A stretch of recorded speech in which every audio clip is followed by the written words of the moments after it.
নমস্কার। কেমন আছেন সবাই? আশা করি সবাই ভালো আছেন। আমি মাধবী, রান্না ভালোবাসিতে আরও একটা নতুন রেসিপি নিয়ে আপনাদের সবাইকে স্বাগত জানাই। শীতকাল তো প্রায় চলেই গেল, কিন্তু বাজারে এখনও টাটকা টাটকা শিম পাওয়া যাচ্ছে। সেই জন্য আজকে আমি আবারও একটা নিরামিষ শিমের রেসিপি আপনাদের সাথে শেয়ার করব। আসুন তাহলে আমরা এখন সেটা দেখে নেব। কিছু ফ্রেশ শিম নিয়ে নিয়েছি, ওটা ধুয়ে ভালো করে পরিষ্কার করে জল ঝরিয়ে নিয়েছি। এখন শিমগুলো আমাদের কেটে নিতে হবে। শিম কিভাবে কাটবো সেটা আমি দেখিয়ে দিচ্ছি। এই যে শিমের পেছনের সামনে সরু চুলের মতো অংশ থাকে, শিমের দুই দিকে জিনিসটা থাকে, ওটা তুলে ফেলতে হবে একটা ছুরির সাহায্যে। যেভাবে আমি তুলে ফেললাম, দিয়ে যে শিমগুলো একটু বেশি লম্বা সেটা দুই টুকরো করব, আর যেগুলো একটু ছোট আছে ওগুলো গোটা রেখে দেব। এই যে দেখুন, এইভাবে শিমের দুই পাশের চুলের মতো অংশ এইভাবে তুলে দেবেন। আর কোনো কিছু করতে হবে না, এইভাবে শিমগুলো কেটে নিতে হবে। এই শিমটা একটু ছোট আছে সেই জন্য এটা আর কাটবো না, এটা গোটা রেখে দেব। কিছু শিম গোটা আছে আর কিছু শিম কেটে নিয়েছি, ছোট বড় মিলিয়ে সব রকম আছে তো সেই জন্য। সব শিমগুলো কেটে নিয়েছি, যেগুলো ছোট এইভাবে গোটা রেখে দিয়েছি। সেই জন্য দুরকম ভাবেই আমার আছে, কিছু কাটা কিছু গোটা। ব্যাস, হয়ে গেছে শিম কেটে নেওয়া। এখন আমি একটা মশলা রেডি করে নেব। এই মশলাটা রেডি করার জন্য একটা মিক্সিং বোল নিয়েছি।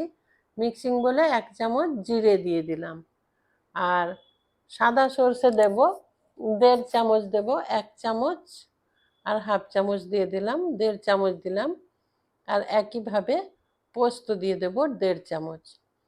তারপর ওখানে দেব একটা গোটা শুকনো লঙ্কা, দিয়ে ওটা একটা মিহি পেস্ট বানিয়ে নিতে হবে। একটাই লঙ্কা দিলাম, কারণ আমি পরে আবার লাল লঙ্কার গুঁড়ো বা ঝাল লঙ্কার গুঁড়ো ব্যবহার করব, সেই জন্য ওখানে একটাই দিলাম। এদিকে ডেকচিতে দেখুন জল বসিয়েছি। এই জলের মধ্যে আমি দিয়ে দেব নুন, হাফ চামচ নুন দেব, আর হাফ চামচ চিনি দেব। এই নুন চিনি দেওয়ার ফলে এই জলের মধ্যে শিম দিয়ে আমি হালকা সেদ্ধ করব।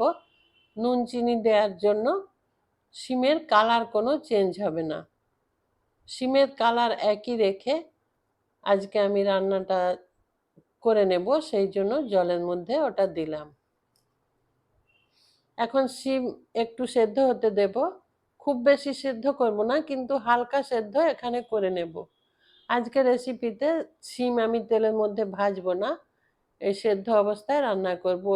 দেখুন শিমটা সেদ্ধ হয়েছে, কিন্তু রঙের কোনো পরিবর্তন হয়নি। এখন জল থেকে শিমটা তুলে নিতে হবে। শিম তুলে নিলাম, জল থেকে ছেঁকে শিম তুলে নিয়েছি। তারপর উনুনে কড়াই বসিয়ে দিতে হবে। আপনারা যারা আমার ভিডিওটা দেখতে শুরু করেছেন, একটা লাইক দিয়ে ভিডিওটা কন্টিনিউ করুন। এখন কড়াই গরম করে নিয়ে কড়াইয়ের মধ্যে সর্ষের তেল দিলাম। এই রেসিপিতে সর্ষের তেল ব্যবহার করব, সর্ষের তেল দিয়েই রান্নাটা করতে হবে। সর্ষের তেল গরম করে নেওয়ার পর সেখানে দুটো গোটা শুকনো লঙ্কা দিয়ে দেব, আর হাফ চামচ গোটা জিরে দিয়ে দিয়েছি। এরপর দিলাম হিং, অল্প একটু হিং দিয়ে দেব। তারপর দেব ধনে গুঁড়ো, হাফ চামচ ধনে গুঁড়ো দিলাম। তেলের মধ্যে এগুলো দিলাম। কি কি দিলাম তাহলে? গোটা লঙ্কা, গোটা জিরে, আর হিং, আর ধনে গুঁড়ো। সেগুলো দিয়ে ভালো করে একটু ভেজে নেবেন। এই সব কিছু মিলেমিশে সুন্দর একটা ফ্লেভার বেরিয়ে আসবে। ততক্ষণ আপনি এটা তেলের মধ্যে একটু নাড়াচাড়া করবেন। তারপর যখন সুন্দর একটা ফ্লেভার বেরিয়ে আসবে, তখন ওই যে মশলা পেস্ট করেছিলাম সর্ষে, পোস্ত আর জিরে দিয়ে, ওটা দিয়ে দিয়েছি। তারপর দিলাম হলুদ। হলুদ দেওয়ার পর এখন মশলাটা একটু কষিয়ে নেব। খুব বেশি সময় কষাবো না, হালকা করে একটু কষিয়ে নেব। মশলা কষানো প্রায় হয়ে গেছে।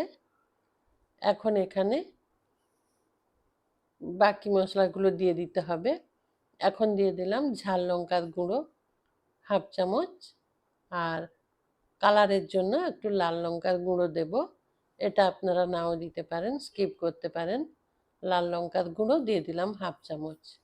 দিয়ে ভালো করে আবারও একটু কষিয়ে নিতে হবে। আপনারা আজকে আমার চ্যানেলে যারা নতুন, আমার চ্যানেল নতুন ভিজিট করছেন বা ভিডিও দেখে থাকেন কিন্তু চ্যানেলটা সাবস্ক্রাইব করা হয়নি, তাদেরকে বলছি আমার চ্যানেলটা সাবস্ক্রাইব করে আমার পাশে থাকুন আর রান্না করার উৎসাহ দিন। এখানে 50 গ্রাম দই নিয়েছি, সেটা খুব ভালো করে কিন্তু ফেটিয়ে নেবেন, একদম ক্রিমের মতো হয়ে যাবে সেইভাবে ফেটিয়ে নেবেন। ভালো করে না ফেটানো হলে দইটা রেসিপির মধ্যে দানা দানা হয়ে থাকে, সেই জন্য একটু ভালো করে ফেটিয়ে নেবেন। আর দই দেওয়ার পর যখন এটা কষাতে থাকবেন তখন অবশ্যই গ্যাসের ফ্লেমটা লোতে রাখবেন। হাই ফ্লেমে দিলে দইটা ফেটে যেতে পারে, সেই জন্য দই দিয়ে আবার ভালো করে একটু লো ফ্লেমে কষিয়ে নেব। দইয়ের বেশ একটা কাঁচা গন্ধ চলে যাবে, সেই পর্যন্ত কষিয়ে নেব। কষিয়ে নিচ্ছি। আর এই যে দেখুন আস্তে আস্তে মশলা থেকে তেল ছাড়তে শুরু করেছে। যখন পুরো তেল ছেড়ে যাবে তখন আমি শিম দেব। এখনও আরও একটু মশলাটা কষিয়ে নিতে হবে। এই যে দেখুন বেশ ভালো করে তেল আস্তে আস্তে ছেড়ে আসছে। এখন দিয়ে দেব 1/2 চামচ চিনি। এটা নিরামিষ রেসিপি, আর টক দই দিয়েছি। সব কিছু ব্যালেন্স করার জন্য চিনিটা দেবেন। আর না দিতে চাইলে একটু কমিয়ে দেবেন, কিন্তু অল্প হলেও দেবেন, তাতে রেসিপির টেস্ট খুব ভালো হবে। সব কিছু না ব্যালেন্স হলে টেস্ট তো ঠিকঠাক হয় না, সেই জন্য বলছি। মশলা কষিয়ে নিয়েছি, মশলা সুন্দর করে কষানো হয়ে গেছে। এখন সেদ্ধ করে রাখা শিমগুলো দিয়ে দেব। শিমগুলো দেখে কি মনে হচ্ছে দেখুন, একদম রং পরিবর্তন হয়নি, সুন্দর আছে, সবুজ। এখন মশলার সাথে ভালো করে শিম মিশিয়ে নিতে হবে। মিশিয়ে নেওয়ার পর জল দিয়ে দেবেন।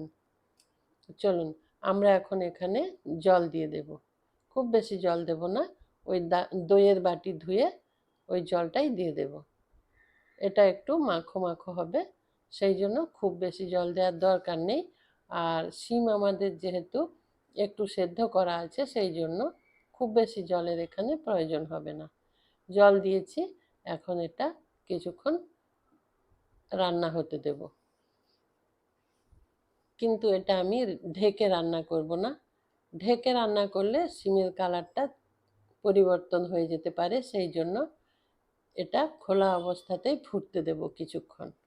সব কিছু ভালো করে মিশিয়ে দিয়েছি। এই রেসিপি আপনারা একবার রান্না করবেন, আর যদি ভালো লাগে কমেন্ট করে অবশ্যই আমাকে জানাবেন। আর একটা লাইক দিতে ভুলবেন না, বন্ধুদের সাথে শেয়ার করবেন। শিম প্রায় সেদ্ধ হয়ে গেছে। এখন আমি একটা টমেটো 4 টুকরো করে কেটে রেখেছিলাম, ওটা দিয়ে দিলাম। আর অল্প পরিমাণে মটরশুঁটি দিলাম। মটরশুঁটিটাও আপনারা চাইলে দিতে পারেন, না হলে স্কিপ করে দেবেন, কিন্তু টমেটোটা দেবেন। সব কিছু নিয়ে আবার আমি মিশিয়ে নিয়েছি। মিশিয়ে নিয়ে আবারও একটু রান্না করে নিচ্ছি। শীত তো প্রায় চলেই গেল, আরেকবার শিম রান্না করে এভাবে রান্না করে খেয়ে নিন। বেশ হালকা টক মিষ্টি, বেশ সুন্দর একটা রেসিপি। এটা গরম গরম ভাতের সাথেই খুব বেশি ভালো লাগবে। রুটি বা পরোটার সাথে খুব একটা ভালো লাগবে না, ভাতের সাথেই এটা বেশি ভালো লাগবে। এখন আমি কয়েকটা কাঁচা লঙ্কা চিড়ে দিয়ে দিয়েছি। এটা আপনারা ঝাল বুঝে দেবেন, কীরকম ঝাল পছন্দ করেন। তারপর দিয়ে দিলাম ধনেপাতা কুচোনো। সব কিছু দিয়ে আবারও আমি ভালো করে মিশিয়ে নেব। আপনারা যারা আমার এতক্ষণ সঙ্গে ছিলেন সবাইকে আমার অসংখ্য ধন্যবাদ। আর আজকে যারা আমার চ্যানেলটি সাবস্ক্রাইব করবেন তাদেরকে বলছি ডান দিকে থাকা বেল আইকনটা অবশ্যই প্রেস করে দেবেন, তাহলে আমার রান্নার সমস্ত নোটিফিকেশন আপনি পেয়ে যাবেন। হয়ে গেছে রান্নাটা, গ্যাস অফ করে দিয়েছি। দেখুন কত সুন্দর হয়েছে, খুব সুন্দর একটা রেসিপি, টেস্টি রেসিপি। অবশ্যই ট্রাই করার অনুরোধ রইল। ভালো থাকবেন সবাই, সুস্থ থাকবেন। নমস্কার।